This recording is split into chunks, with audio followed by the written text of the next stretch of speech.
تو سبق یہ دیا جا رہا ہے کہ دوسری قومیں تو عید مناتی ہے یا جشن مناتی ہے، وہ اپنے کسی تاریخی واقعے کی بنا پر بناتی ہے۔ کرسمس ہے عیسائیوں کی، وہ کہتے 25 دسمبر کو حضرت عیسیٰ علیہ السلام پیدا ہوئے تھے، ان کی یادگار میں 25 دسمبر کرسمس منائی جاتی ہے۔ حالانکہ تاریخی طور پر یہ بات ثابت نہیں ہے کہ 25 دسمبر کو ولادت ہوئی تھی حضرت عیسیٰ علیہ السلام۔ تاریخی اعتبار سے اس میں بہت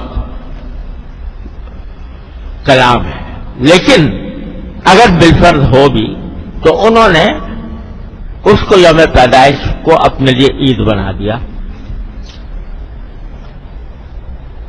یہ جو یہودیوں کی عید ہوتی ہے، عید فطر، یہ اس دن کے اعتبار سے منائی جاتی ہے جب موسیٰ علیہ السلام کا لشکر پار ہو گیا تھا اور فرعون غرق ہو گیا تھا۔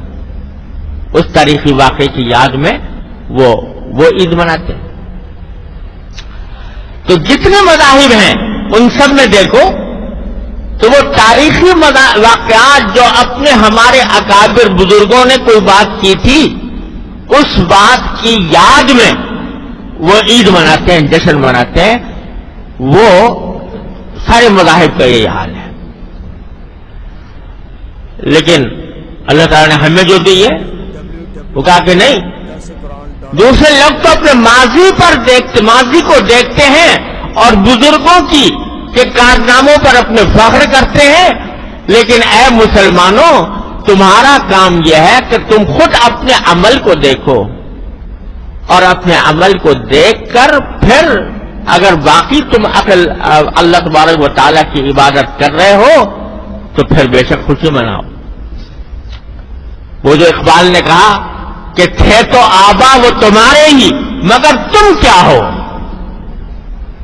تھے تو آبا وہ تمہارے ہی مگر تم کیا ہو، ہاتھ پر ہاتھ دھرے منتظر فردا ہو۔